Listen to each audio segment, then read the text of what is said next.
motherfuckers was happening? All right, so back in this bitch for another one. This is Connecticut's most controversial podcast. This is the Domino Effect. And as always, I go by the name of Domino. Appreciate you for tuning in. If you're tuning in on the Twitches, and I think I'm streaming on YouTube as well. Appreciate you guys for listening to me on this fine Wednesday.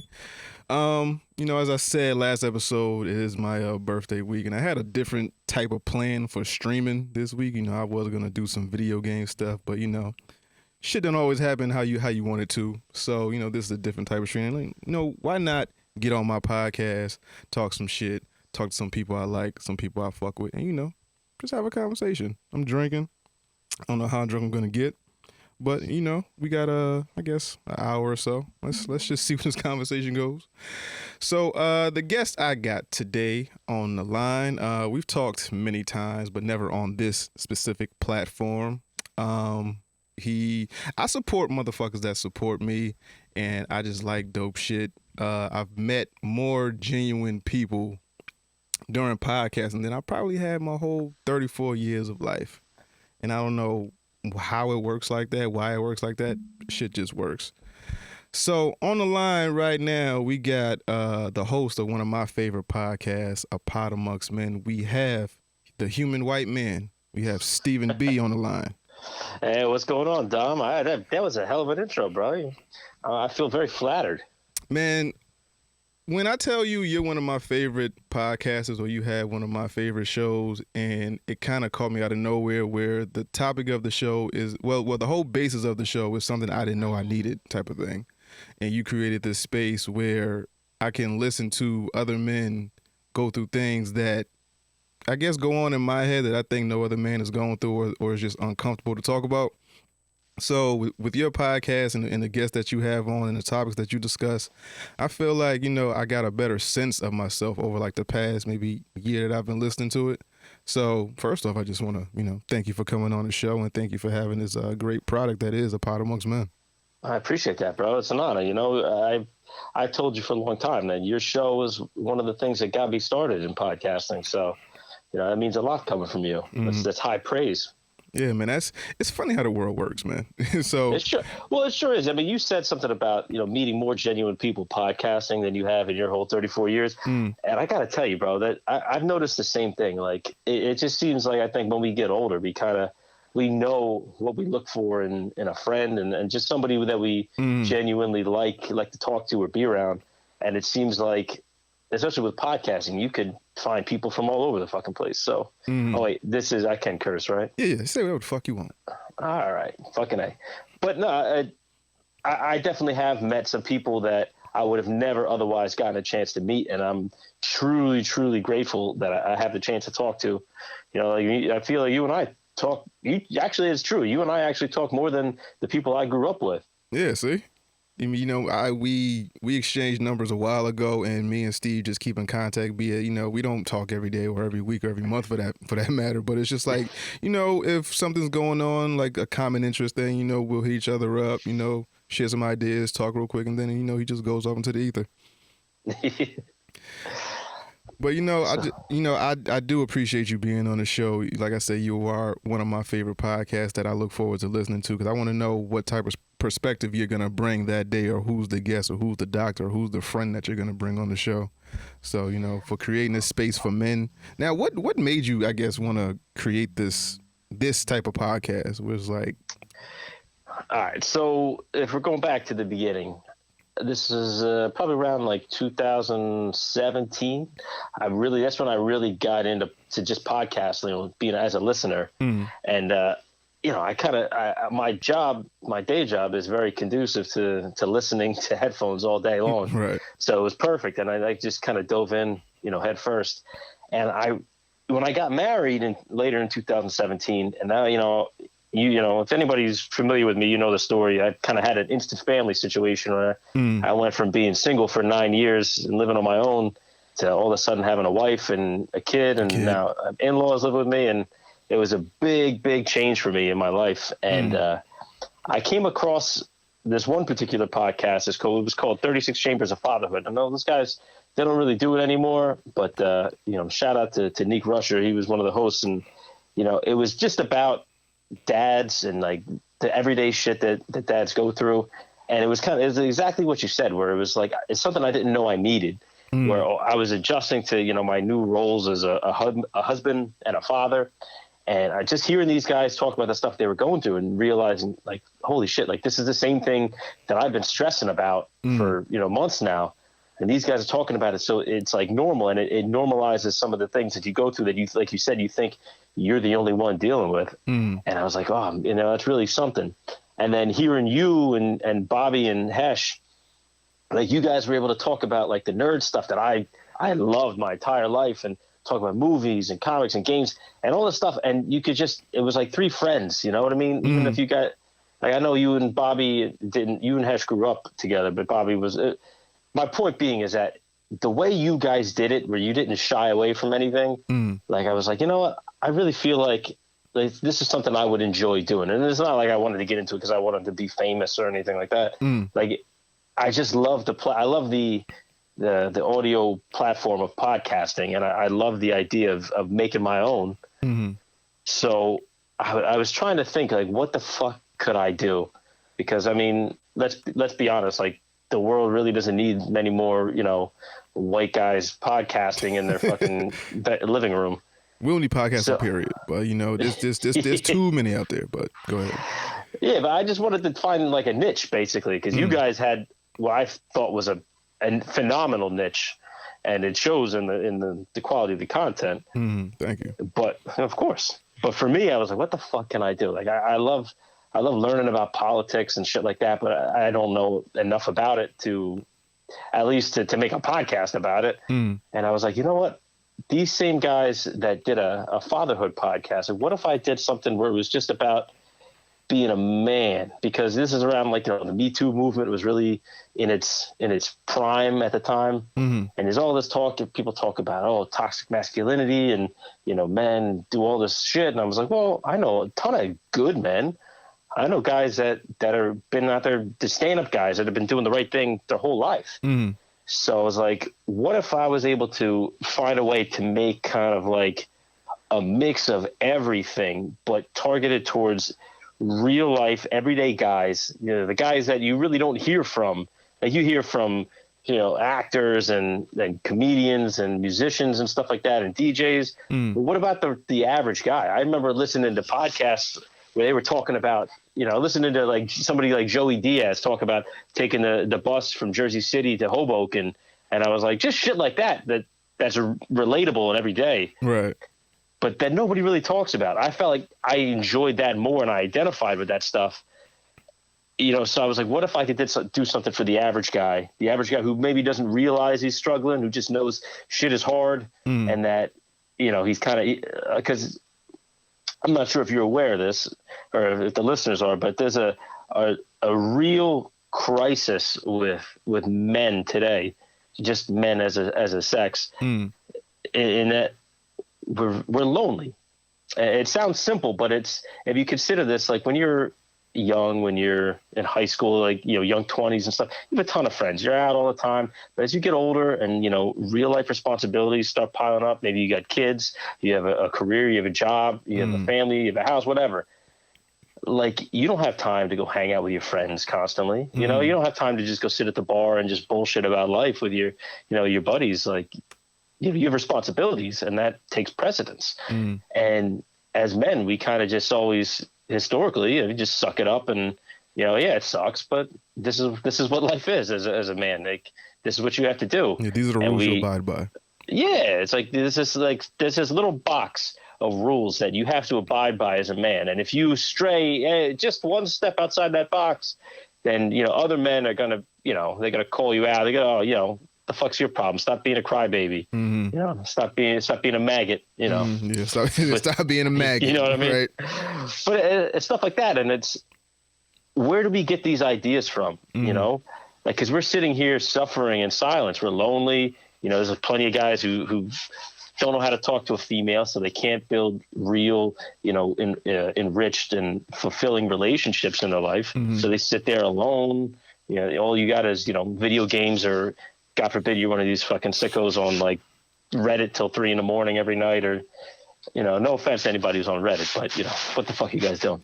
Yeah, you fucking incels. Do something with your life. But those guys too, because I don't know if you've ever been through a real dry spell with the ladies in your life, but that really messes with your head. Imagine going through your life and never having a woman ever, go anywhere near your private parts. You know what I mean? Like, imagine seeing, other guys, they got girlfriends and doing this and that. And then all of a sudden you're looking and I can't even get a girl to go on a date with me. Yeah, but if they understand the simple fact that it has more to do with you than it has to do with them, okay, so whatever you're putting out there, they don't like. So what do you have to change about you, whether it's, your style of dress, the way you approach them, just, your overall attitude towards life, and just, it's something about how you're approaching the woman or women is just something wrong with you. I mean, you may just be unlucky and you just hit the lottery just being ugly. I don't know, but there's somebody out there for everybody. But here's the thing: what you're saying is 100% spot on, but nobody's talking to these guys, and that's the problem. And that's why you have people doing horrible, horrific shit out in the world. And school shootings. Like, what if there was a way that we could put this out there, like just a conversation between regular guys, and maybe somebody who was kind of teetering on the edge somewhere, who was feeling, like shit was going wrong for them. Maybe somebody could hear this, and that would maybe pull them one step back. And they're like, okay, well, like, this is okay. Let's see what else these guys have to say. And just hearing a regular guy, people who I think are stand-up guys doing the right thing, that's who I want on the show. Those are the people I want to talk to, so that listeners can tune in and they can hear this and they can think, oh, okay, this guy seems pretty cool. This guy seems like he knows what he's talking about, or whatever the guest is. Like, I want to create. Forgive me for using this term, but which I can't stand. But it's kind of like a safe space where we can be guys, but we can be guys in the best way possible. Right. You know what I mean? Where we don't have to feel emasculated. We don't have to, like some people want to tell you that there's toxic masculinity is toxic, but it's not. It's not your masculinity that's toxic. Maybe your behavior is toxic, and those behaviors don't have to be limited to just guys. Anybody's capable of being a piece of shit. Like, being a man doesn't automatically make you one. But if we don't evolve the way we look at being a man and what it means to be masculine, or what a man's role in the world is, if we don't evolve these fucking old ass ideas we have from hundreds of years ago, like, of course it doesn't fit in the world we live in. Right. Like, that shit was made when it was like hunter gatherers, and if you don't go out there and kill a deer, your family doesn't eat. Yeah, caveman shit. It's 2020. Like, we got DoorDash, bro. Like, there's other shit. There's other shit to worry about right now. Like, right. maybe you should learn how to actually talk to your kids, so your kids don't grow up hating you, and then next thing you know, your son's blowing guys at a bus station somewhere. Like, there's just because a guy can be in touch with his emotions, or whether you can be able to kind of switch modes, whether, if a situation calls for it, you could be aggressive, you could be competitive, you could do all those things. But now, if say you have a daughter like you, like, you don't want to be tough and crazy and aggressive and competitive with a little girl. You need to be able to switch modes. And what that requires, that we as men become full human beings, not just the one thing. Like, yeah, you can have that thing, but just have other shit too. Yeah, that's all I'm saying. Like, we need one-sided. Exactly, we need to broaden who we are as human beings. And it's these old ass ideas that those are the things that we're trying to work against, and kind of deprogram ourselves and take the things that still work for us and get rid of the things that don't. So it's I want to talk to people, and maybe in some small way leave the world a little better when I leave than it was when I got here. That's kind of the way I look at it. I mean, I got a job. I'm not doing this for money. There's not a lot of money in this shit yet. So yet. But even still, like, that's not why I do it. I do it because I love the medium, and I want to do something where I feel like I'm having a positive impact on the world around me, Got you. So, but that's the Jesus Christ, I just rambled on for a while. No, it's okay. It's great content, man. Now, did you have any prior experience in like the audio game or like radio or anything like that? Because you sound like a natural from what Oh, I mean. thank you. Maybe that's just like, you doing it for so long and just the reps. But I'm hearing it now. You sound like a legit interviewer. Insightful. You got your questions down. You do your research, or maybe it's just that I don't know. Let me know. Like, have you had any? Well, right by now it's definitely reps, but before I started out, I was actually so intimidated by even speaking on a mic. I used to be a musician. I was a bass player for years, and I told a story. I couldn't even sing backup vocals into a mic. It scared the shit out of me too much. But I mean, I've never done radio. I've never done interviews in this format. I don't know. I'm full of shit and I can talk a lot, I guess. Okay.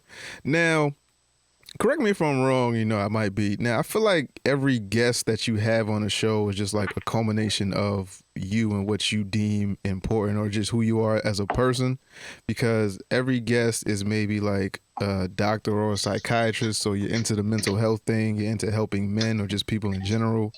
It's a lot of family oriented things, like you have your wife on there, you have your bandmates on there, you have friends that you grew up with on there. Is that correct to say? I would say you're spot on because, there's a lot of different parts to me. I'm a bit of a jack of all trades. I love talking music. I love talking movies and nerd stuff. I love talking serious shit. I mean, whether it's politics or mental health or, parenthood, anything like that. Like, this is a way for me to kind of have a little freewheeling podcast, but have everything still circle around like a cohesive theme. And the theme is, like kind of male betterment. How do we be the best men we could possibly be without, we don't have to all of a sudden drop down to our knees and, worship the pussy on the pedestal. You know what I mean? Right. That's probably not the best way to put it, but basically it's just, this is a perfect way for me to talk about essentially whatever I want to, whatever I feel like it. And I could have on all these different guests and it can still make sense, on a larger scale when you look at the podcast as a whole. Right.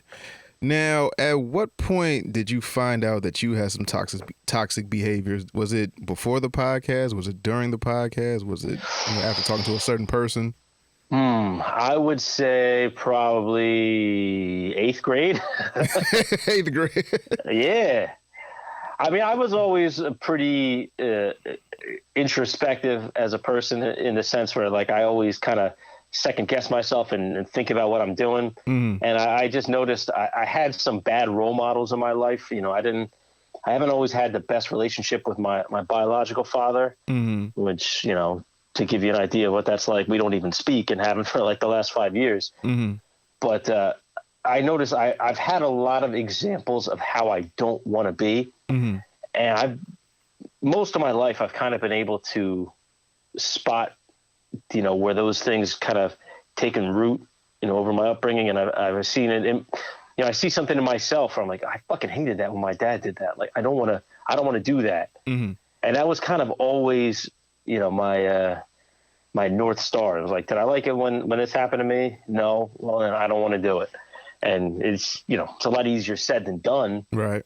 I'm sure anybody can attest to that. Like, it's easy to say, I want to change. I want to be better. It's a lot harder to actually fucking do it. So, there's been times when I've done shit and been really not proud of it and actually went back and, apologized to people like I was in some kind of 12-step program or something. And just because it was eating at me, and I never want to be the person that's completely unaware of how they're impacting the world and the people around them. Because these people, they go out there and they, like, say you're somebody who's like a liar, like always full of shit, always involved in the drama. They go, oh yeah, I'm on your side, this and that. And then they turn around and they're talking shit about you behind your back. But it's like, dude, I know you. Like, do you think I don't see what's happening? Are you that oblivious? Like, I don't want to be that guy. I want to be aware of how I'm looked at, how I'm perceived, because whether people want to admit it or not, that really matters. Definitely. The people that say, oh, I don't give a shit what anybody thinks about me. Well, that's bullshit. That's absolute bullshit. And if that's true, it's stupid. Because you don't care how people see you. Well, like, guess what? Your fucking life's gonna be real hard, man. Everybody you know what I gives a mean? fuck. We gotta act. We gotta sit there and pretend like we don't give a fuck what people think. We're in this business. We're in the media game because we give a fuck what people think. Everything we do, we give a fuck what people think. You give a fuck what your boss thinks of your work. You give a fuck about what people think of your podcast. Like, you give a fuck. Absolutely. And if you don't, you should. Mm-hmm. Because guess what? If people like you, people enjoy your company, they're going to go out of their way to help you. Your life is you're going to catch a lot more breaks in your life. You're not going to be the guy sitting around like, oh, no one ever helped me. No one ever put their hand out. Like, yeah, because you were an asshole your whole life. What do you expect? Right, exactly. Who the fuck wants to help you? Right. So now let's start from the beginning. Now, Steve, where you from? All right. So I guess we should have done this at the beginning, right? Nah, that's okay. I'm from Central Jersey. I grew up in a town called Bridgewater. And I still live. You don't say Jersey right for me. You don't say Joyzy? No, Joyzy? Because that's more of either like a North or South Jersey. If you go North Jersey, you get like you get the New York vibe. You know what I mean? Like the fucking mafia thing. Yeah. Hey, you come over here, you get a half a loaf of bread, and you get, hey, fango, huh? And then if you go South Jersey, then you get like the Philly, where you get the Philly, and it's kind of close to almost like a Baltimore thing. You know, you go out on Saturday, and you go to the store. Yeah, drink water. Water, yeah. No, not water. Water. Water. Yeah. God damn. So I'm kind of smack dab in the middle, but I've been working in North Jersey, like around Jersey City, like Hoboken and Newark for the last like 15 years. So some of that, plus my stepdad, he's been in my life since I was about 5 years old, and he's very, very much like that stereotypical North Jersey Italian, like he straight out of The Sopranos. And I guess that accent's kind of rubbed off on me over the years. So I'm sure there's hints of it in there, but I don't really notice it much. Yeah, but that's where I'm from. I was actually born in Philly though. So I've always had a very strong affinity for the city of brotherly love. Okay. So born in Philly, raised in New Jersey. Now, so your step pop's been in your life since you were 5 years old. Do you have any memories of your biological father before then? Oh yeah, no, my biological father was in my life, the whole time. It's just in the last 5 years I haven't spoken to him. But the problem is I have a lot of memories of him, and a lot of them aren't very good. So like I said, like that was kind of my North Star, is just don't do what he did, which is fucked up because I know nobody's perfect, and I guess I harbor a lot of resentment towards the man, and I know that he didn't have the best upbringing himself, and that it's when you have kids, I notice, like, you see how things can, like, things in childhood and things when you're a little kid can really change the way a person grows up and develops. And you can see how, like, a little something here could become like a major fucking thing when you're 30. Right. You know what I mean? So I mean, am I sympathetic towards him? Yeah, in part, but at the same time, we may not be responsible for our upbringing, but we're 100% responsible for fixing ourselves and deprogramming ourselves when we're older. You know what I mean? Like, you can't just be doing the same shit for 50 years and, expect everybody to be cool with it. Like, you gotta learn after a while. Yeah, I feel you, because I mean, people have heard me talk about my issues with my father on Three Ninjas, and I planned on reaching out to him and talking to him and just just getting a sense of who he is as a person and maybe what went wrong with him and my mom, and just get something, because I don't know anything about this man but like name and that he's my dad type of shit. Yeah. So I want to reconcile with him. I don't have any ill will towards him. He hasn't been in my life to, I guess, leave that type of impact to where I wouldn't want to talk to him. But I guess I feel some type of way because he consciously just never made the effort. Like, I don't know, because sometimes I feel it. As I get older, I understand being a parent and not being with the mother of my kids, how sometimes you could have that feeling of like, I hate you so much that I would purposely neglect these kids just so I don't see you or hear from you or whatever the case may be. Yeah, I mean, anybody who's been in a bad relationship can probably agree. Like, it's the easiest thing in the world to just walk out. But I mean, personally, the thing is, like, I knew my dad. I knew who he was as a person. You know, who he still is. He's not dead, but Yeah. you know, being in your shoes, not really having anything to kind of look at and kind of figure out how you can, you know, how you can feel your feelings about it when you don't know anything about the guy. You know what I mean? Right. Like, I can't see how reaching out could be bad. I mean, if worst case scenario, if maybe he turns out to be a complete asshole, but Yeah, but I then feel it's like really the child should never have to reach out to the parent. yeah. But we got to take the world as it is, not how we wish it was. Yeah, yeah. You know what I mean? And sometimes the kid's got to be the grown up. Mm-hmm. You know, I've been there. It is what it is. And sometimes if you want something to happen, you got to go out there and do it. But it's, at the end of the day, it's completely up to you. It just depends on how much it eats at you. Mm-hmm. Really. Like, I mean, how would you look back at your life if you never ever spoke to him? Mm. Now, do you? At least you could say, you reached out and you tried. Mm-hmm. Now, do you give a fuck to reconcile with your pops, or like it's just like? 'Cause, I mean, like 5 years is a long time. That's a presidential term plus one. So it's like if you can go that long without talking to your pops, it's like can't. Do you care to reconcile? I've gone just back to close and that forth. chapter. Yeah, I've gone back and forth a little bit with this, but I was blessed from a very young age with the gift of being able to just completely cut people off and just be fine with it. And I'm very good at doing that with family. Right. I got a very big, very fucked up family. So some people just like, listen, I'm not dealing with you anymore. Like, don't exist. I don't. What are you bringing into my life? Mm-hmm. And it's because I come from such a big and fucked up family that I look at family as, like, listen, just because we are related by blood doesn't excuse you from behaving like a decent human being. Mm-hmm. Like, you may be my dad, but doesn't mean you can just be an asshole, do whatever the fuck you want, right, and I'll just automatically forgive you. Like, I'm not built like that. Mm-hmm. So with him, I could easily never speak to him again, but I'm only 35 now, and who knows, maybe down the road I'll feel differently. And I also have 6 sisters, so it's not like, I never want to talk to any of them again, even though I'm currently not speaking to a couple of them as it is. It's like I said, it's a fucked up situation, and maybe I'll feel differently later, but right now I'm just gonna let it be what it is. I mean, I felt like that in the past too, where I've went, years, probably like a decade, not talking to my pops, not seeing them or whatever. But as I've gotten older, and I realized some stuff about myself and certain traits that I see that I get from my mother, and then when my pops was around, certain things I get from him, it made me that much more intrigued to get to know him as a person and just to know what happened.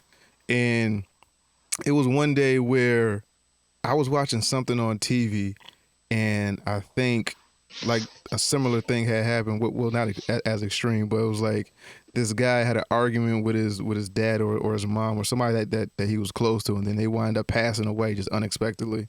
And then I had the thought in my head, like, if I didn't talk to my dad and get that closure, at least closure. It's not even like we got to form a relationship after this, but to get that closure and just to, I guess, gain some understanding for me personally, I would be devastated if I never had that conversation with and something happened to him.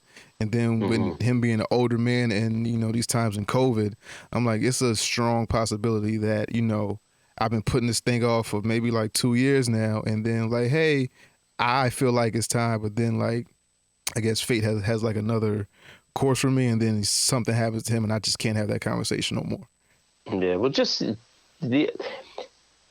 say that you tried, to say that you reached out, instead of having to live with that regret of knowing you never tried, I think just that alone is enough to give you some kind of peace of mind. Even if, when you do reach out, it doesn't work out the way you'd hope. But just to say that you put that effort in, I think would go a real long way in kind of easing your mind on the subject. And to keep in mind, too, with me, my stepdad's been around since I was 5 years old, and I was really lucky because he is a really good man. You know, I have an old picture of him hung up in my studio, like that's part of the, you know, the backdrop. You can't see it on the camera now, but you know, like that's the other thing. Like if I cut off my biological father, never speak to him again, I still got my stepdad, who I call dad, who's really been there for me more anyway, and who is a better role model, who's just I feel like he's a better person in general. Yeah. So how much am I really missing out? Because I'm still pretty fucking lucky. Yeah, exactly. But we come from two different worlds where your mother actually sought out somebody and to bring somebody else into your lives, but for someone else to fill that role. Me, wasn't so lucky. I always looked at my uncles as like my dads, kind of, where it was like if I wanted to get certain lessons, like life lessons or like lessons to know how to be a man, I would always look at them. And they were great role models, you know, married, had jobs, houses, you know, kids. They did everything the right way. So it was like I had a role model, but it's like my uncles ain't around 24/7. So most of the time I got my advice from people out on the street, you know, quote unquote OGs or whatever. You know, you learn from your friends. Your friends don't got dads, so now you trying to, you know, navigate life, what you think a man is supposed to be, but you learning from people that's trying to you learning from people that's on the same journey as you. Exactly. You're learning from people who also don't know what the hell is going on. Exactly. And that's the worst type of fucking learn that you can ever. I don't wish that on nobody, because it took me years to unlearn the bullshit that I learned growing up in the hood and just from people that didn't know no better. All right. But now 2 points about that. Number one, think about how many other guys out there have that same experience where they only learned from people who also didn't know what the hell they were talking about. Right. You know what I mean? And at the same time, and the second point regarding what you were saying, you know, like you say, your uncles are not around all the time. So to me, it would seem maybe that's all the more reason to at least reach out to your old man. And because think about this too, that's where you came from, you know, like he's as much a part of you as your mother is. And the one thing I've learned from watching my biological father, and especially watching things that I didn't like in him, is it taught me a lot about myself.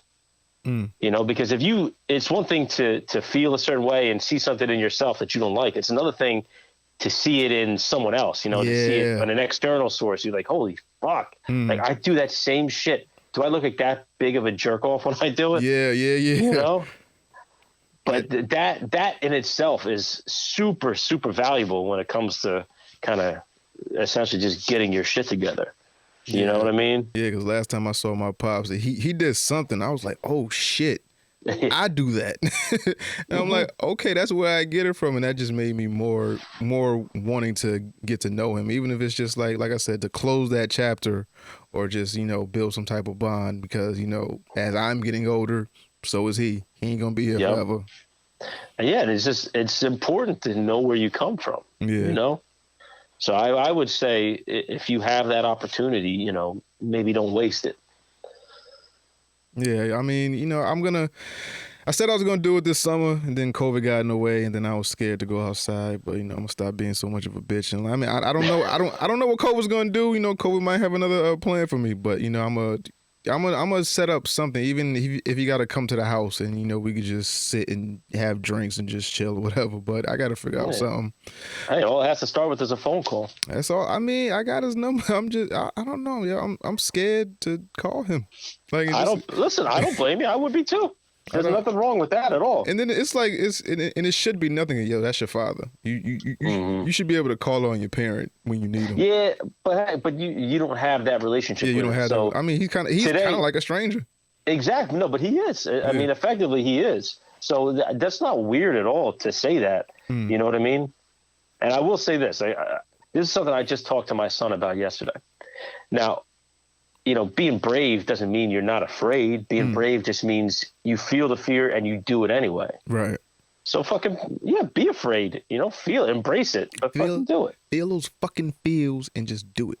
Exactly. Or you could, at first you could drink until you don't feel feelings anymore. Yeah, exactly. Hey, Dad. Hey, Father Alex. Hey, let me talk to you. But Can I tell you something? can I tell you? Hey, I hate you. You know what? I love you. Come over. Yeah. But back to you. Now, how was it growing up in Jersey for you? Honestly, it was a typical suburban upbringing. Oh, excuse me, I'm getting all stuffed up here.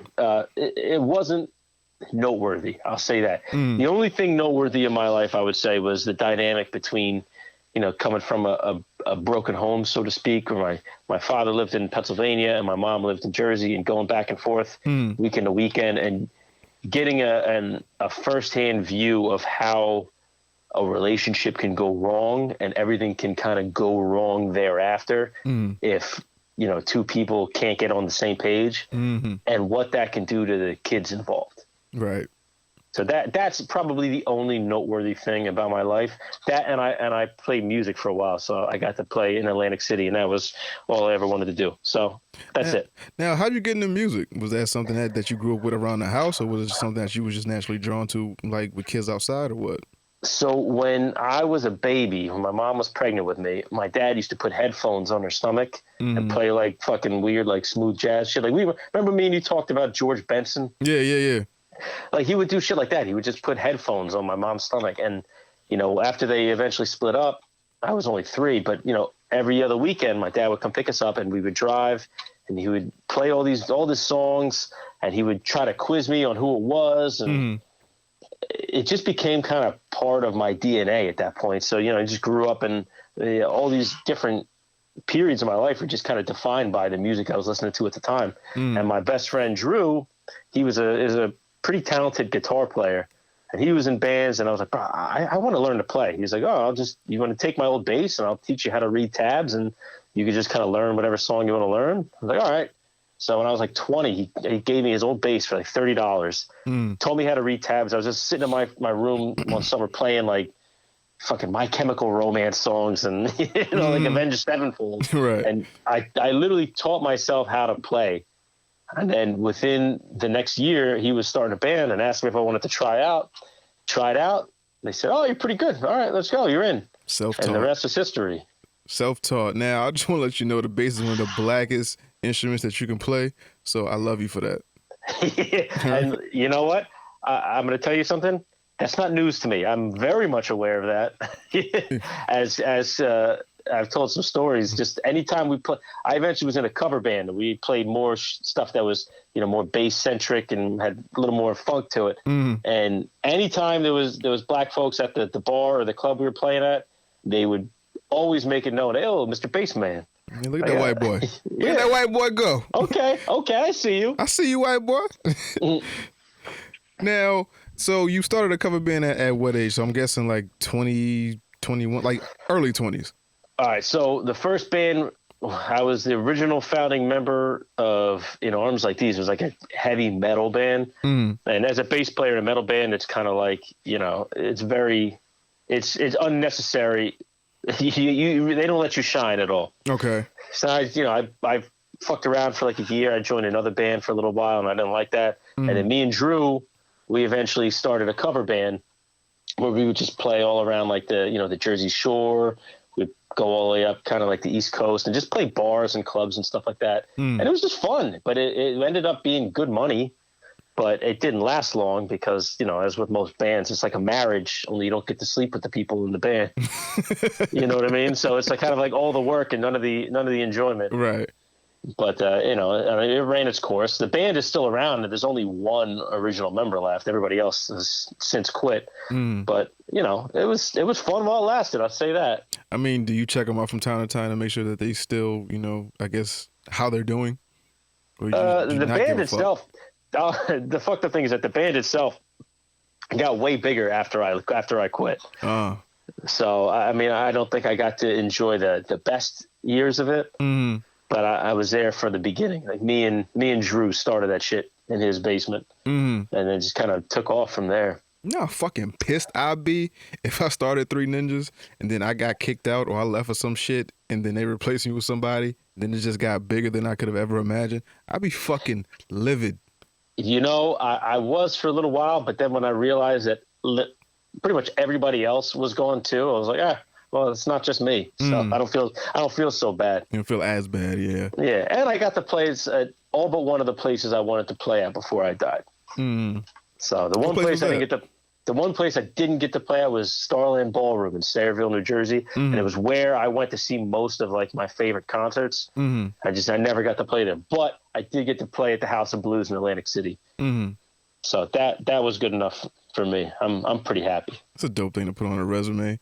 Yeah. Yeah. Now, I played in New Haven. You did? Toad's place? Yeah, I played at Wicked Wolf. Wicked Wolf. Okay. Because I feel like if you go to New Haven, I guess like the go-to spot is like Toad's place. Like everybody goes there. Like rappers go through there, bands go through there. I feel like it's just Toad's place. But Wicked Wolf, yeah. I mean, I've been there a couple times. Shout out to Joey Bats. You know, I've been there a few times. Now, you guys were a cover band. Now, how many original songs did you guys actually do? Well, in the cover band, we didn't do any original. You didn't do songs. any. Like y'all didn't like veer off and be like, hey, we want to be more than a cover band. No, as a musician, like we started that thing specifically as a cover band to play songs we liked that the crowd already liked, and we could just make money and have fun at the same time.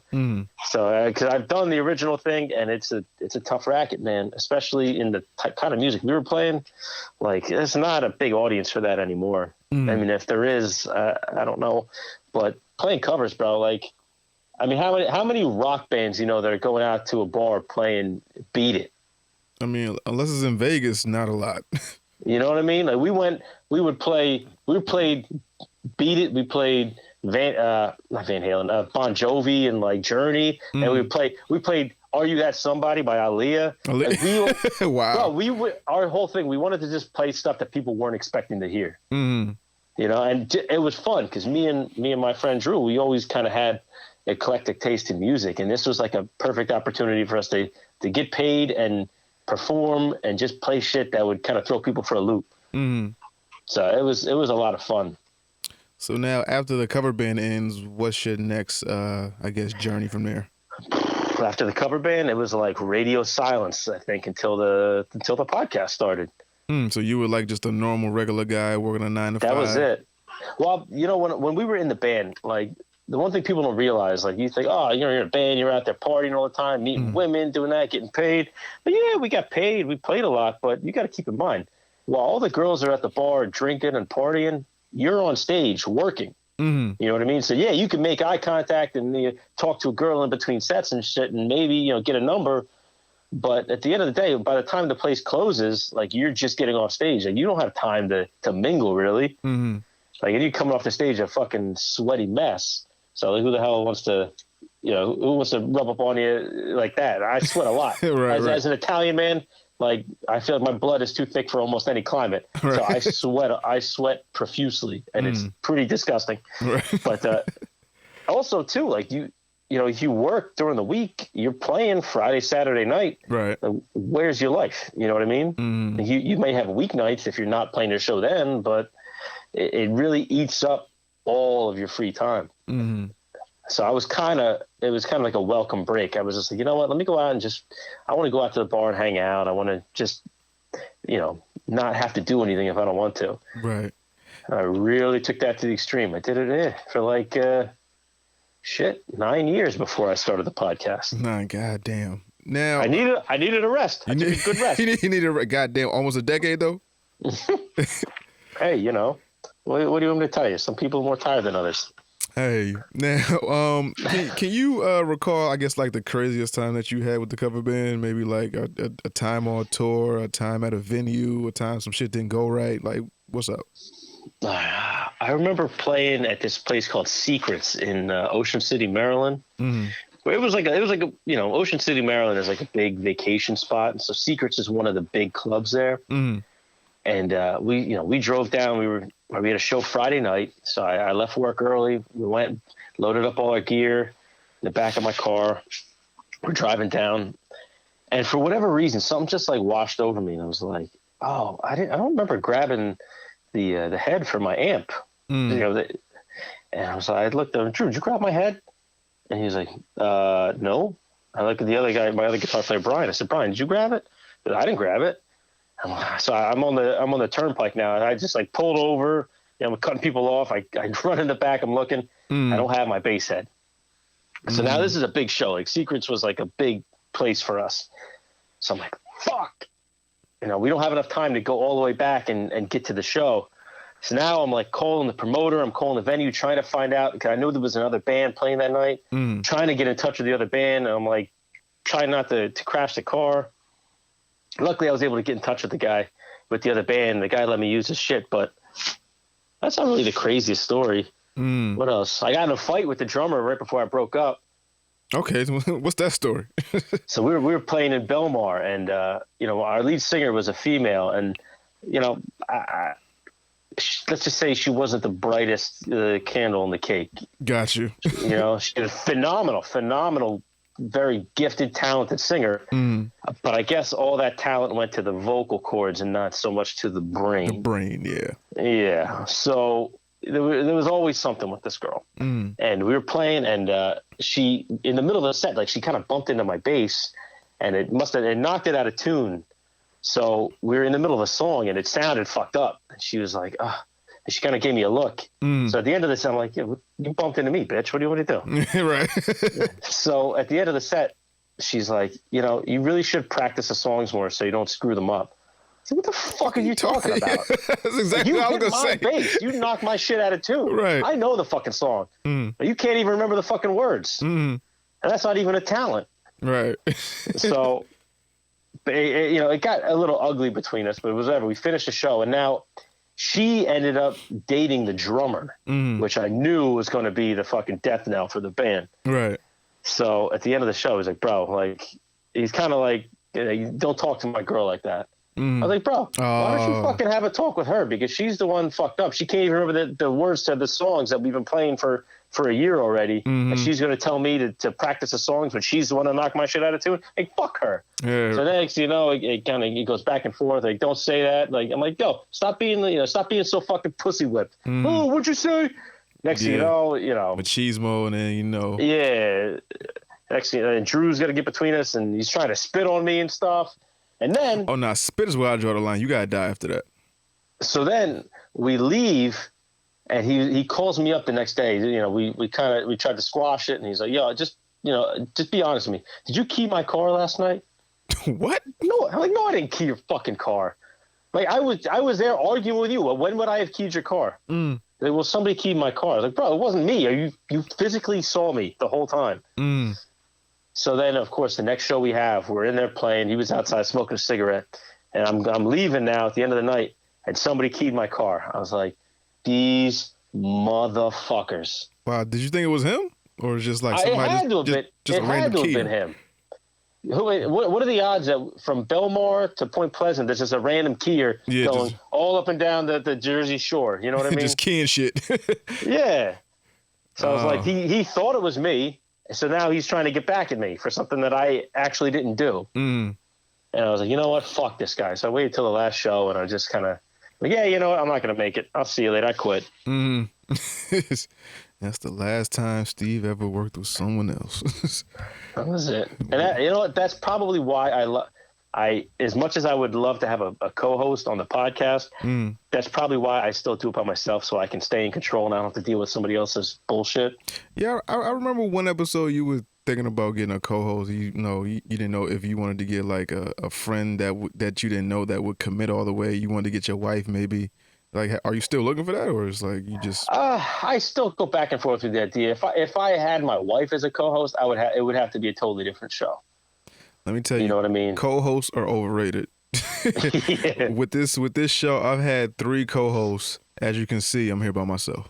So yeah, I don't know if co-hosting is the way to go. I kind of as the consumer, I like how it is right now. But if you were to add a co-host where it's like just a really good friend that can commit, that takes it as serious as you, I would say do it. But for now, I would say you're what 80 something episodes deep. So it's like just listen. We're recording this on Wednesday, so tomorrow will be 85, and then I recorded with Bobby, so that'll be 86. Yeah, man, you moving. So you got anything planned for episode 100? You got any big guests planned? You got anything? I don't know, bro, but who knows what's going to happen with COVID, if I can even get people here. You know, I can't even plan. It's hard enough to plan the next episode coming up, let alone all the way up to 100. Right. I mean, it would be cool to do something, but you know just as well as everyone else that the podcast game is an uphill struggle. So I just want to get the podcast out to more people. Right. I'm trying to build the listener base. So if I'm trying to have all these like a party and shit for episode 100, like, yeah, that's great, but who the fuck is going to listen to it? You know what I mean? Right. So that's kind of my thing. I don't know. Now, what was the reception when, I guess, you started the podcast? Like, what did the wife say? What did your friends say? You know, was this like something that caught them off guard? Where it was like, Steve, you want to do a podcast? Like, when the fuck have you ever talked about podcasting? So, first with my wife. My wife is a fucking superstar, and she's been 100% behind me all the way. There was a little bit of growing pains at first, but she's really, really been supportive of the whole thing. So I couldn't possibly ever ask for more from her because she's been amazing. With my friends found it very funny to tell me over and over that they don't even listen to the show, and they still don't. Right. Which, hey, I don't know. Maybe that's why I found so many other people through the podcast that I like more. Right. No, Drew's cool. But yeah, as far as people I know personally, most of them weren't even fucking with it. Like they just kind of were indifferent because apparently in my real life, I don't know that many people that listen to podcasts. So it just some people, I've even had people say like, oh, you should put it on YouTube. That way I can listen to work. So I put it on YouTube. I'm like, hey, you've been listening? Like, no, yeah, I haven't been listening. Like, you cocksucker. Fucking bitch, man. So, I mean, honestly, the people that have really supported the most are people that I didn't know from Adam. Like, there's just random people that found me one way or another, and those are the people that have really kind of kept me motivated. Because as far as like my mother fucking reached out to me and said, "Oh, I'm gonna start listening to the podcast." I mean, you realize I just put out episode 80 yesterday, right? Yeah. Like I don't want my mother to listen to this shit. I kind of don't either, but it's the cat's out of the bag. Yeah. I think the only episode she'll skip is the one that I recorded with my stepdad because she's tired of listening to him. Right. But now is that like a shot to the gut or like a shot to your ego? It's like, damn, these people that I deem as friends or like the closest people to me don't even want to fuck with something I'm passionate about.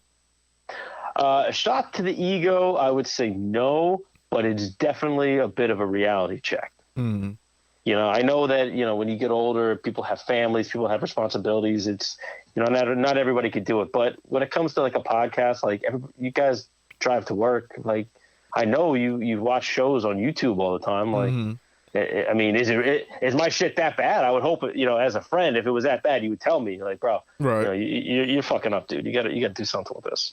But no, I think it was more of a reality check, personally. Yeah. So I think after, well, as of this week, I've been podcasting 5 years, right?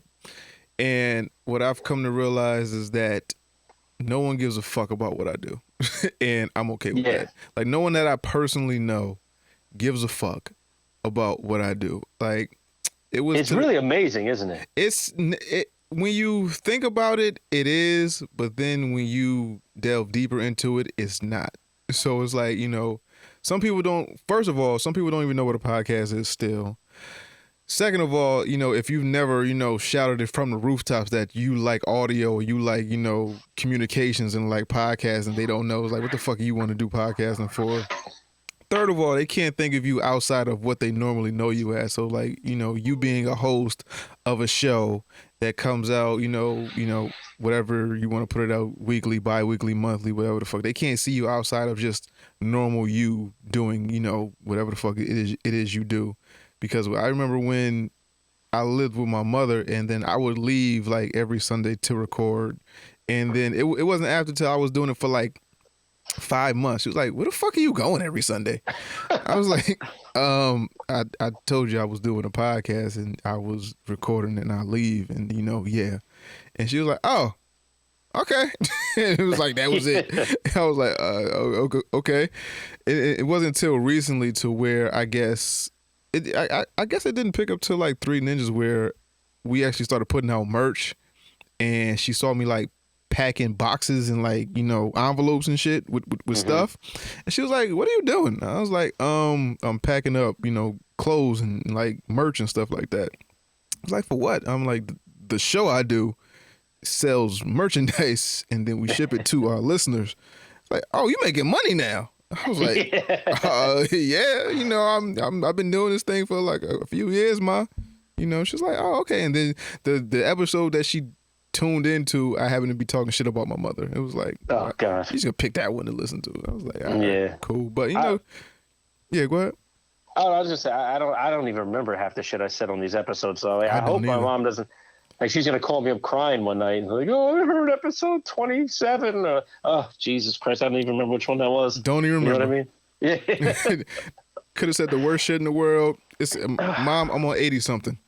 Have no clue. Now, yeah, I want to tell her, like, why don't you just skip ahead? They get better, I promise. Yeah, it'll get better. I'm gonna be doing this a while, I promise you. You know, so just listen from 80 something on, and then I got you. Yeah.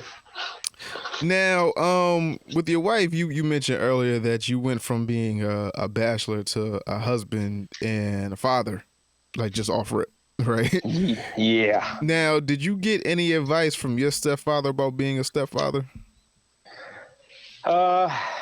No, but I'm pretty sure that's because I don't think I ever directly asked. Now, my stepdad's always been somebody, if I had a problem, you know, if I asked him for help, he was always there in a second to help. But I'm the kind of person where, you know, I'm a little stubborn, I'm a little hard-headed. I kind of got to do things on my own. And I fell into that exact, you know, male stereotype of just, you know, sitting there suffering in silence. People like, "Oh, how's everything?" I'm like, "Oh, things are great." And then meanwhile, I'm sad all the time. I don't find joy in things anymore, and I don't understand why. You know, and it was hard at first because I mean, I would take pride. I maybe I'm bragging a little bit, but I think I'm pretty good at being a dad. I mean, I'm a stepdad, but I had a good role model. I had a good person to model my, you know, my parenthood after. And just to be clear, my stepdad is not perfect by any means. Oh, and no. I do things I do things very like fucking drastically different than he did. Yeah. But he was a good, solid man, and that was the biggest thing. You know what I mean? And that's how I want to be. You know, I say my son, he's my stepson, but I treat him like he's my son, right? Because I moved him and his mother to New Jersey from Miami, so he's away from everything he'd grown up with. So what the fuck kind of person would I be if I wasn't there 100% in with both feet for him, you know, because he didn't ask for this shit. Exactly. So I'm trying to be the best I can for him. And yeah, I don't know. Did I get too far off topic on that one? No. Keep going. Yeah, no, I just, you know, I didn't really ask for help. I wanted to figure it out on my own.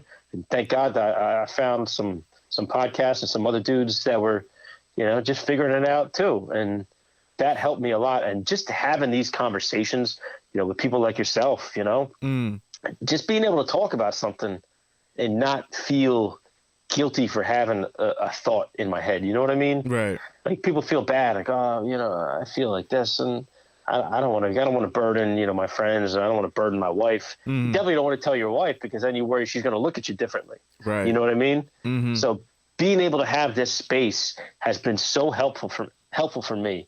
And just, it's like being a teacher. Like you realize how well you know something when you have to teach it to someone else. You know, and that was fatherhood and manhood for me. Now, how was that learning curve though? Because you go from being a bachelor to, I guess, a man with a long distance relationship. Then you have a wife. Then your wife brings in a child that you. I don't know if you had any prior experience with like kids or like younger siblings or whatever, and taking care of them. But how is it going from boyfriend, long distance relationship, husband to just full-fledged father? So I'm pretty good with kids. I used to, you know, when I was young, when I was still close to my biological father, he was a martial arts instructor. So one of my first jobs was teaching classes at his dojo, and I taught the kids classes. So I know how to deal with kids. So the fatherhood part was actually the easiest part. It was the husband part that was throwing me for a loop. You know what I mean? Because kids aren't that complicated, really, especially like a little boy. Shit.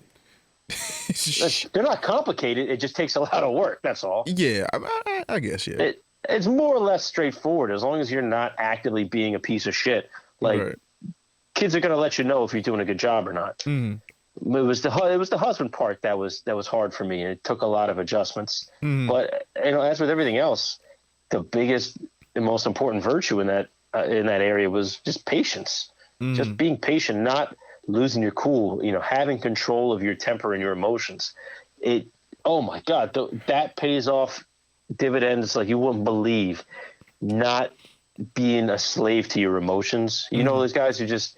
They fucking fly off the handle at the slightest thing, and they say shit that they regret and they have to take back later. Here's your flowers, baby. I'm sorry, I didn't mean what I said. Right. Like you don't want to be that guy. Don't say if you don't mean it. Just take a breath and think about what you're doing before you do it, even if you're mad. And just keeping that in mind has helped so much. And with my son, his situation is so much similar to how I grew up. His parents split when he was extremely young, so he has pretty much no memory of them actually together. He only remembers them apart. And now he's got a new stepdad. It's the same thing that I went through. And luckily for me, I'm a big fucking nerd and a geek, and I like stuff that it's pretty, that a kid would like, or that a kid can like. Right. So we can bond over stuff like that, and we can build a relationship. We have some kind of foundation, something that we can come back to. So it's just as simple as being able to relate to him. Whereas my stepdad, we didn't really have anything in common. I love the man, but I can't imagine how much different our relationship might have been if he liked Pokemon as much as I did. Right. You know what I mean?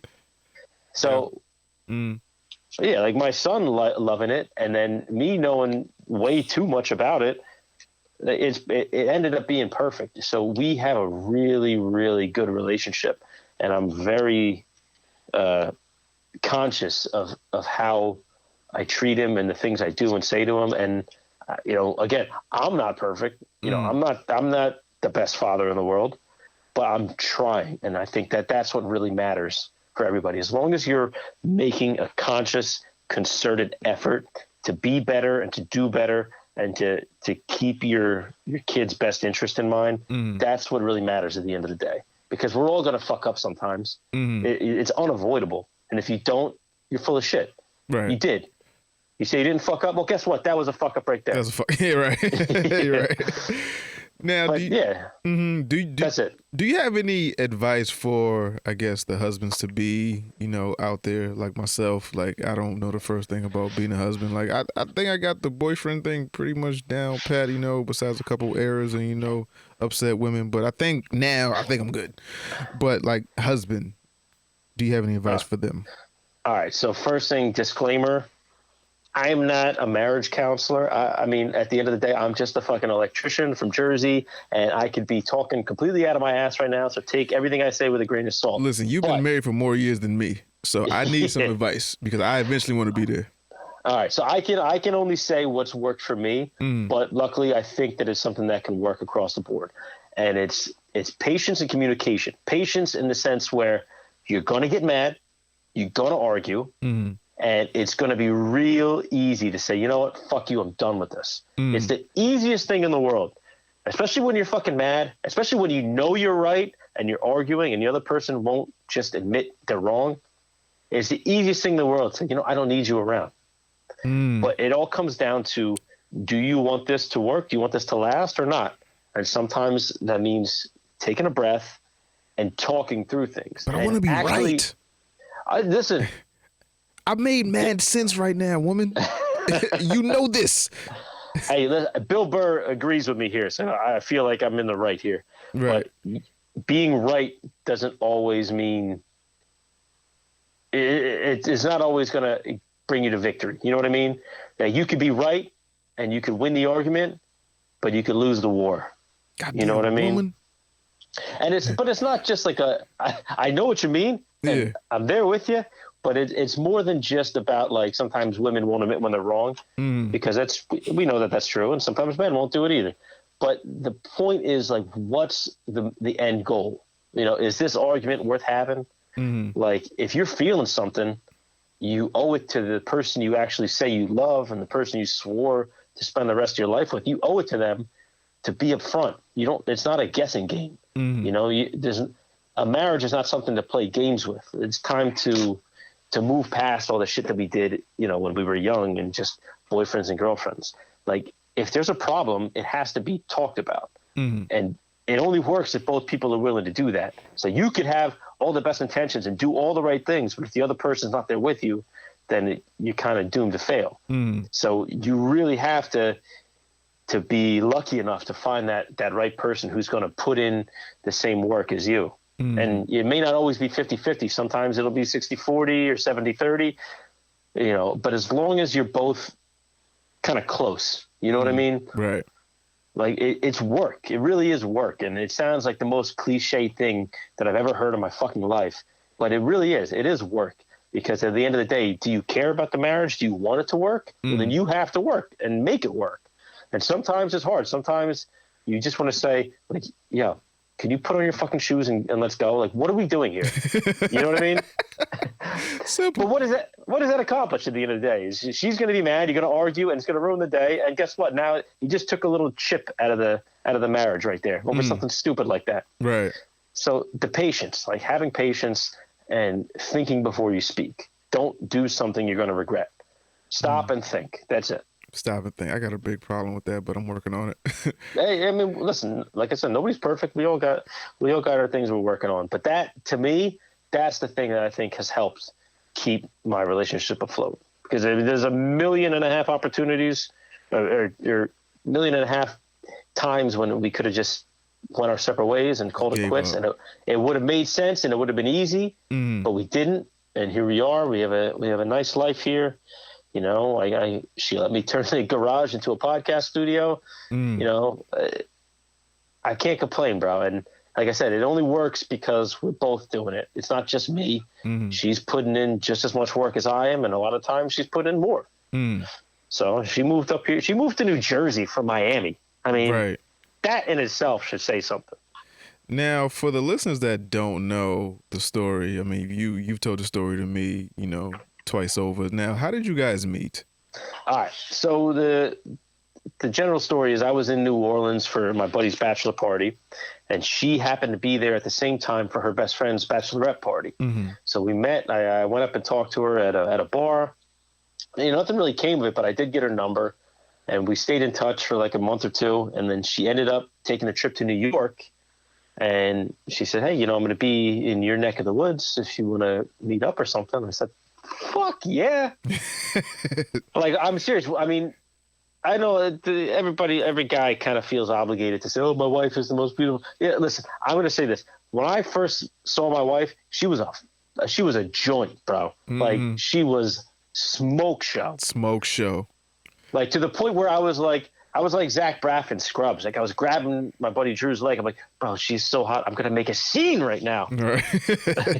You know, but the point being is that, like, there was a very strong attraction there. And we went on a date, and I kind of showed her around the city a little bit. We stayed in touch again, and she ended up saying, "Listen, I know it's kind of last minute, but, you know, the wedding for my best friend whose bachelorette party was at, I don't have a date, and it's kind of last minute, but it's in Jamaica. And if you want, like, I would love to have you, but if you don't feel pressured." I was like, I got some money right now. I got nothing to do. On the next fucking flight. I will see you in Montego Bay. Right. And that's what I did. I went down. I had a great time at the wedding. We decided, like, you know what? Let's make this official. We'll figure out a way to make it work. And it just so happened my parents moved to Florida that same year. So they were only like an hour north of Miami. Okay. So I went down to visit my mom for Thanksgiving. You know, took the day. I drove to Miami. You know, met up with her. You know, we were able to establish a relationship. You know, it was mostly over the phone. But what I did is I put myself in, you know, tens of thousands of dollars in credit card debt flying back and forth to see her for 2 years before we got married. Right. And then, we were too stubborn to give up. It would have been so easy, and we didn't do it. Now, and I'm very happy we didn't. How'd you know she was the one, though? How did I know she was the one? I kind of told myself as a kid, and this was through no evidence or any logic. It was just something, for whatever reason, I told myself, like, you need to find a hot girl who doesn't act like she's hot. You know what I mean? Right. And my wife is a very, very beautiful Cuban woman, and she's not a snob. She doesn't have her nose up in the air. She doesn't manipulate people like you would think, like, really pretty girls would. Like, she is a very humble person. She's from Cuba. She lived under communism until she was 15. So that, pretty much everybody there is poor unless you're a communist working for the government. So she grew up poor and humble, but she's this beautiful, amazing, gorgeous woman.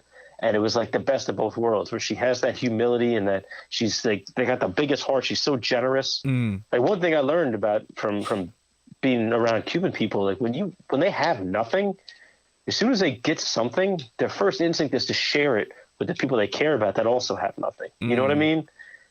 And that was something that I really learned from her. And that, like, seeing that in her, it really, like, it showed me, like, this girl, she's something, she's got a good heart. She's got a strong heart, because I know a million girls that would never even dream of doing that in their entire life. You're just and this selfless.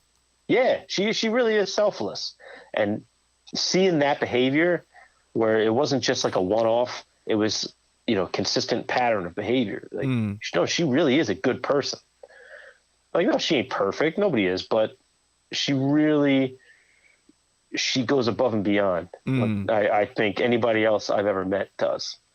So that, to me, was something that, and like I said, she's fucking hot, bro. Like, yeah. you don't want to let one of those go. I think my girl is like that, where it's like she's gorgeous, and I think just like she got like just DMs flooded full of just men in there just trying to get at her. But she was like she's gorgeous, but like she don't care that she's, because like what's your heart like what do you bring to the table? It's like she's not caught up in like the vanity of herself, and she's just very selfless, and she just like does things without like a second thought. She was like, I want to give you this because I just want to do this for you. And it was like, I feel like sometimes I don't deserve half the shit that she be doing for me. So it was like, I'm right there with you, buddy. I'm like, really? You did this? I'm like, out of all the options that you probably had, you chose me? Like, me. Yo, let me tell you something. My wife living in Miami, like, I don't know about you, but like guys up here. Oh yeah, Miami is a different story. Motherfuckers in Miami, they don't just shoot the shot. They empty the clip, dude. Yeah, to the clip. Oh my God, these guys are pushy as a motherfucker. It blows my mind. Like, Miami is a totally, totally different world than everything we're used to up here, and it's incredible. Yeah, I think I lucked out, man.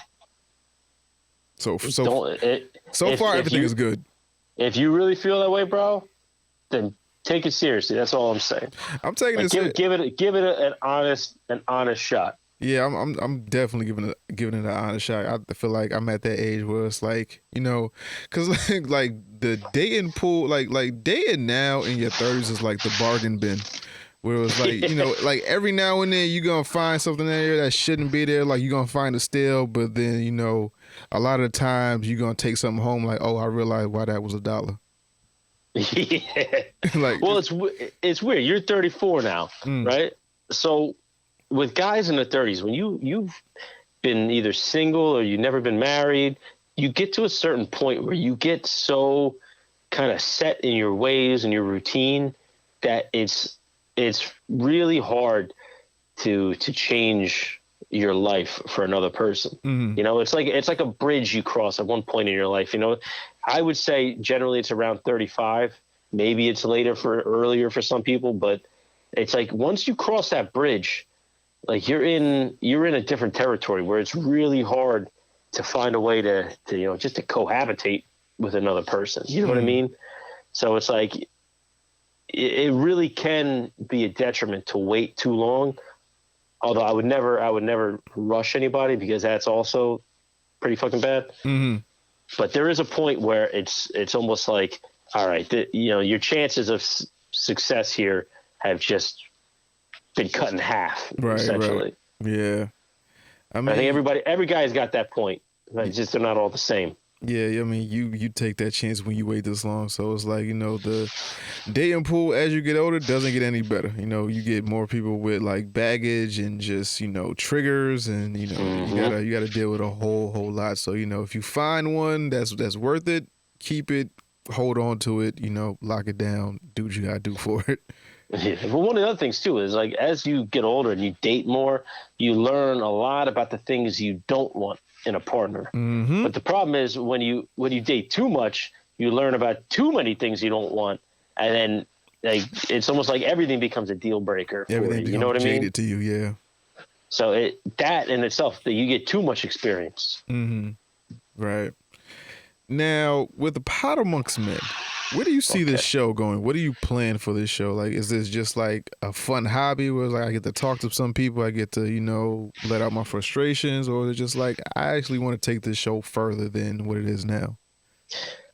So my way of thinking in that is that I want to always think of it as a fun hobby. Mm-hmm. And whatever else happens from there is just a perk, because as long as I'm having fun with it and enjoying making it and feeling like I'm doing some kind of good in the world, then literally everything else is just a perk. It's just a plus. As long as I have that baseline, then even if it never goes any further than this garage here, then I'm still okay. Like I want people to be able to look at this show and say, hey, I actually got something that actually helped me when I was in a bad place. That's all I care about. That's really it. And that's good enough for me. And if it gets bigger, it gets bigger. And if it doesn't, then, no harm done. I had some fun, and it is what it is. But I feel like if I try to put too many expectations on it, then it's setting the whole thing up for failure. Because then, oh, well, I wanted it to go this way, and it's not going that way. And you start getting in your head, and then the content suffers. And I'm trying to make the content better. Every episode, I'm trying to do better, trying to make it more entertaining and more valuable for people. So I don't really know where it goes, but I'm happy wherever it does. Now, how was that conversation with the wife where it was like, I got this hobby, but I want to take over a whole room of the house? Well, at first I took over the dining room, but I had to clean up after every time I recorded. Get this shit the fuck out of here. Yeah, I had this little like a rolling suitcase that I was able to pack everything into. So as soon as it was done, I just packed it all up, and no one was the wiser. But now, we sold the house we lived in, and I was able to make a little money off that, pay off all that credit card debt from fucking flying back and forth to Miami. Yeah, good job. But we got a house, and this is a selling point for me. It had a detached garage. So I told her right off the bat, I'm like, listen, we can get this house. The garage is mine. Don't fucking say anything more about it. Right. He's like, yeah, okay, I'll take that deal. So I got the garage, and from day one, I just set it up as if it was a studio, not a garage. I got a table, and I set it up with all the little nerd stuff and all the stuff that makes me me. I got an X-Men picture behind me. I got the painting from Ghostbusters here, and the painting from Goodfellas over here. Right. And I got two basses, a bass and two guitars on the other wall. I got all my old bokens from when I did martial arts. It's just, this is my little, I hate to say man cave because it sounds like I'm relegated to a fucking cave. Now own that shit. Yeah, but this is my space. This is my space, and I'm Tom. Welcome to my space. And I'm Tom. But shit. Yeah, this is my space to do something with myself, do something creative. You know what I mean? I'm not in a band anymore. We're not writing music. We're not playing music. What can I do that's creative where I can put something out there and make it what I want it to be? So this is that, and I'm trying to be a positive force in the world, because right now shit's crazy. There's a lot of hate, a lot of negativity out there. I would like to be kind of a light in the darkness for someone. Okay, got you. Now, I don't want to keep you too long. I know you got shit to do tomorrow. So my last thing is, let's see. Now, how have you changed since starting the podcast, and what did you realize within yourself while doing the show? The thing I realized in myself is that as as much ego as I do have, and as good as I think I am, there's always room for improvement. And I was able to spot some stuff in myself that I didn't see before. And I thought I was good. I'm like, I'm not my dad. I'm not doing all this stuff. And I'm like, but you are doing this and you are doing that. And it's all, everything is a learning experience. Every day is a learning experience. And as soon as you think you got something figured out, whether it's with a marriage, with raising kids, there's going to be a curveball coming around the corner. You know what I mean? Like there's something else that's going to throw you for a loop that you're going to have to, revamp the way you're thinking about something. Or just with this podcast, it's really helped me kind of examine all these different parts of myself that I never even thought might have been an issue. And it's also helped me amplify the things in myself that were good. You know what I mean? Like it's like a way to, I'm doing spring cleaning, in my mind and soul. And if I can try to help other people, along their journey and be the best they can be, I'm on that journey too. So as much as I can help someone else, I'm helping myself in the process. Does that make sense? No, I kind of feel like I'm just talking out of my ass right now. It does make sense, and I like it. With, like I said, I don't think the job that you're doing for, I guess, people like me that just need that outlet, just need that safe space, as you hate to call it. But you just need that thing where it's just like, hey, this is unfiltered, unadulterated, just convo of men not being scared to be men and not live up to this stereotype machismo shit that we've been having to live up to because our grandfathers and fathers were raised this way. It's just it's very comforting and freeing to just be, I guess. No, but that's it. That's the whole thing. Like, be who you are. There's no fucking, list of things you have to, a checklist to be a man. Like, oh, you have to do this, that, and then this, that, and the third.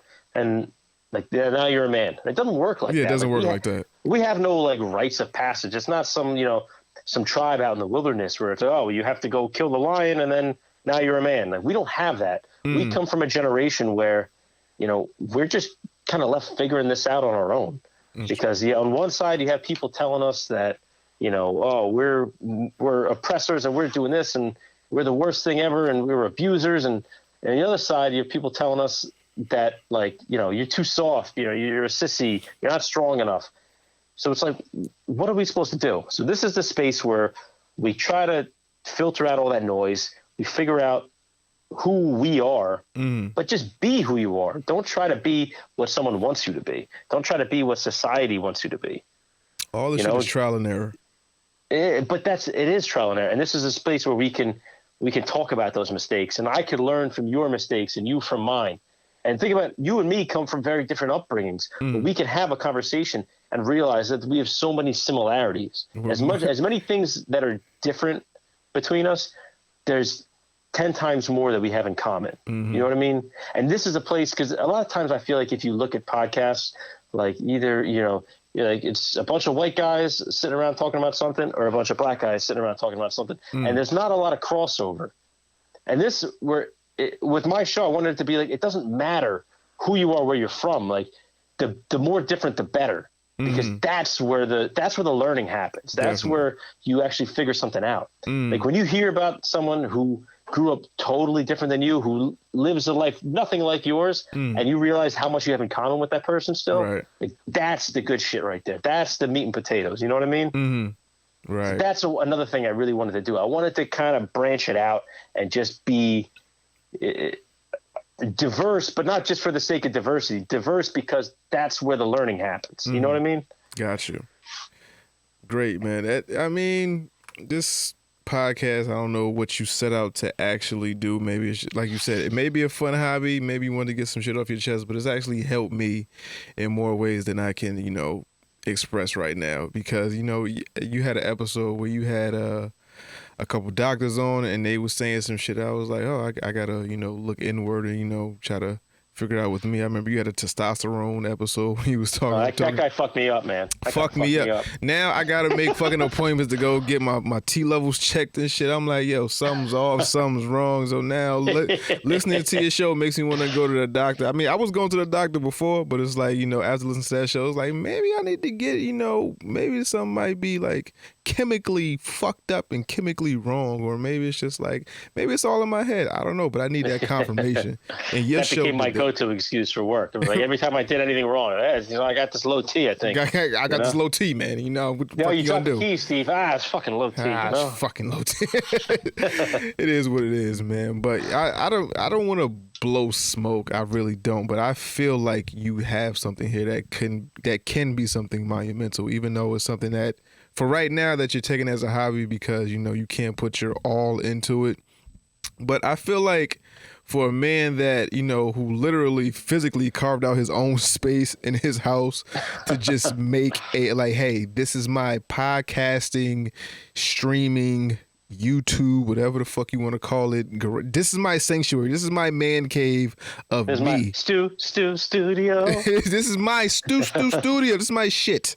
Right? And I feel like, for someone that I feel like you're saying you take it as a hobby, but in retrospect, I feel like it's much more than that. And subconsciously, like this is manifesting itself into something way bigger that you probably don't even see yet.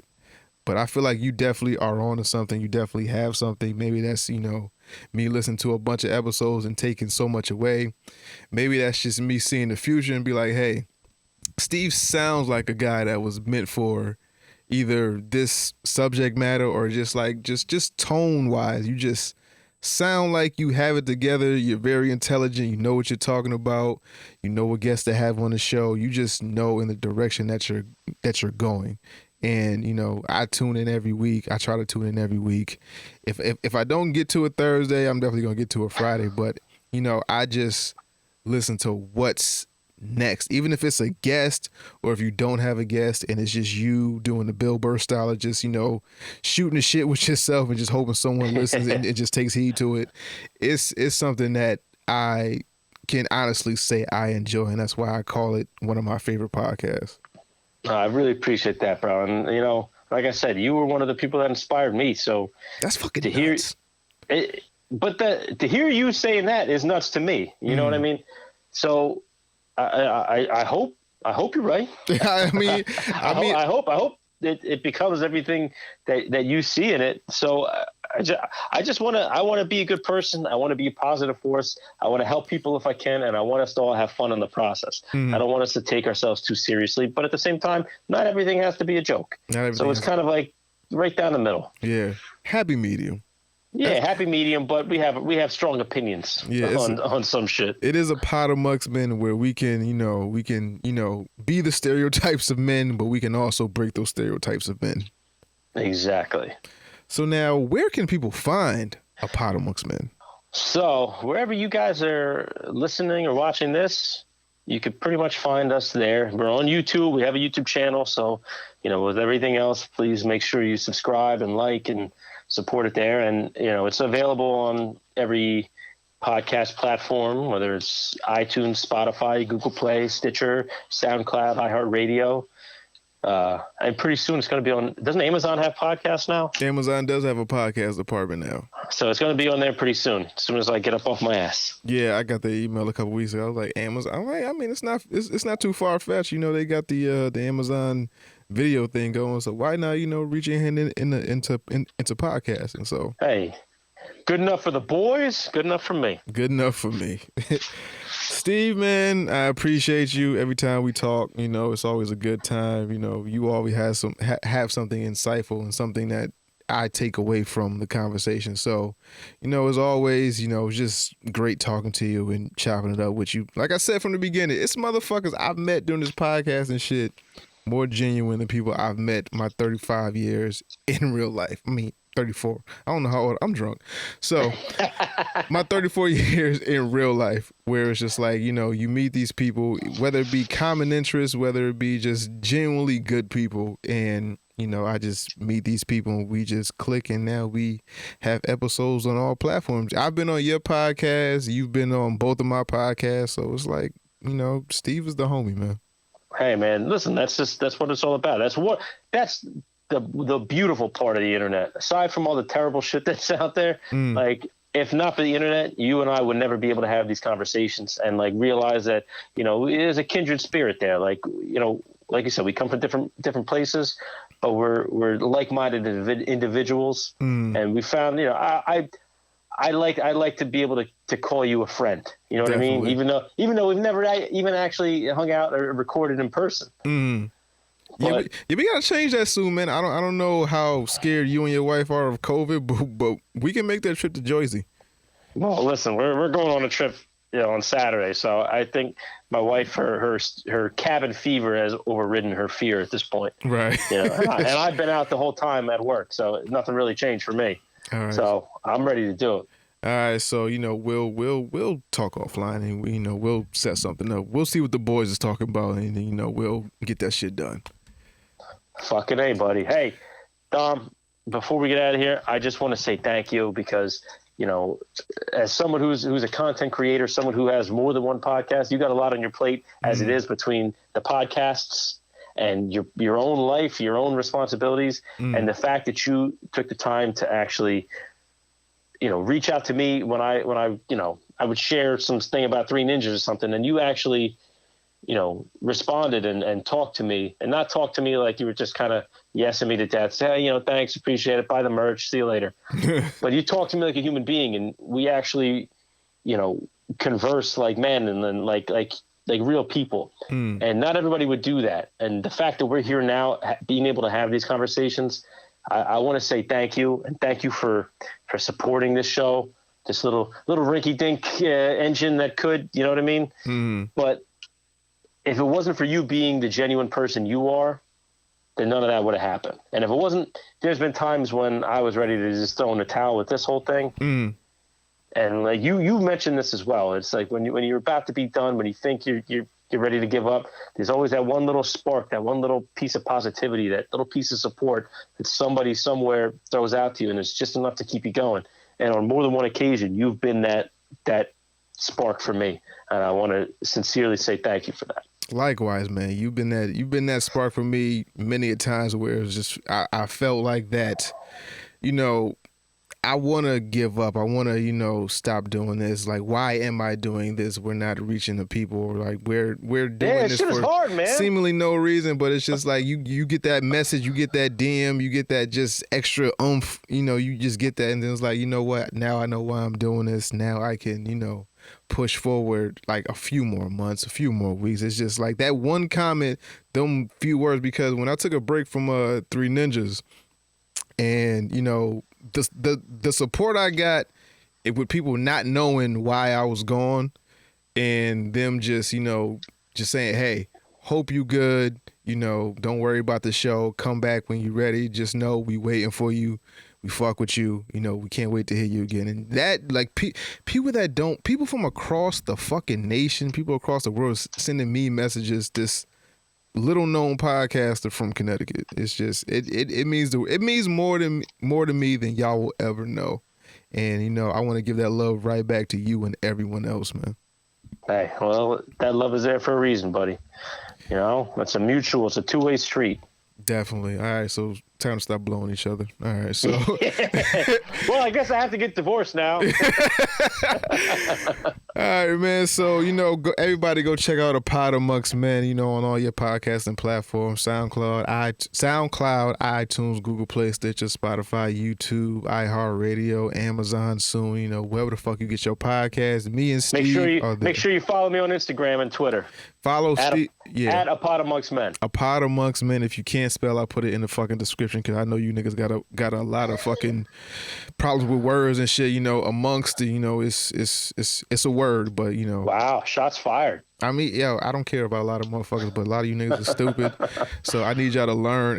I need y'all to really listen to Steve. If you're a man that, you know, enjoys podcasting and just, you know, you have them same preconceived notions about what a man should be, and you want to break those stereotypes and just, you know, get like a different perspective.